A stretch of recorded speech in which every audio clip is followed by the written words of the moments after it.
Allergy ഉള്ളവരിൽ നിർത്താതെയുള്ള തുമ്മലിന് ശേഷം നല്ല വിശപ്പ് ഉണ്ടാവും എന്ന് പറഞ്ഞൊരു വീഡിയോ ചെയ്തിട്ടുണ്ടായിരുന്നു.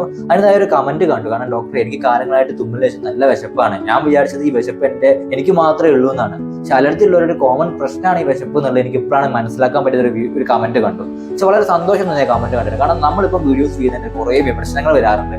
കാരണം പല ആൾക്കാരും പറയുന്നുണ്ട് ഈ ഓൺലൈൻ വീഡിയോസ് കൊണ്ട് നമുക്ക് തോറ്റു ഡോക്ടർമാരെ കൊണ്ട്, കാരണം നമുക്ക് ജീവിക്കാൻ പറ്റാത്ത അവസ്ഥയാണെന്ന് പറയാറുണ്ട്. പക്ഷെ അലർജി ഉള്ള ആൾക്കാരെ സംബന്ധിച്ചിടത്തോളം നമ്മൾ തരുന്ന ഓരോ ഇൻസ്ട്രക്ഷൻസും അവർക്കൊരു അനുഗ്രഹമാണ്, അവർക്ക് ഓരോ അറിവുകൾ നേടാൻ പറ്റുന്നുണ്ട്. അലർജി ഉള്ളവർ ചെയ്യുന്ന മിസ്റ്റേക്കുകളെ പറ്റി വീഡിയോ ചെയ്യാറുണ്ട്, അലർജി ഉള്ളവർ ശ്രദ്ധിക്കേണ്ട കാര്യങ്ങളെ പറ്റി വീഡിയോ ചെയ്യാറുണ്ട്, അലർജി ഉള്ളവർ ഈ ചെയ്യേണ്ട കുറെ ടിപ്സ് ഉണ്ട്, ഇതൊക്കെ ചെയ്ത് അലർജി കുറഞ്ഞു വരുന്നതായിട്ട് കാണുന്നത്. അതിനെ പറ്റിയൊക്കെ വീഡിയോസ് നമ്മൾ ചെയ്യാറുണ്ട്. അതിനൊക്കെ നല്ല മാറ്റവും ആൾക്കാർ പറയാറുമുണ്ട്. പക്ഷെ തന്നെ ഞാൻ ഇപ്പോഴും പറയുന്ന ഒരേ ഒരു കാര്യം, ഇതിൽ ചെയ്യുന്നതിന്റെ ഒരു ഉദ്ദേശം എന്ന് വെച്ചിട്ടുണ്ടെങ്കിൽ 99% ആൾക്കാരും വിചാരിച്ചേക്കുന്ന അലർജി ഒരു മാറാത്തൊരു അസുഖമാണെന്നാണ്.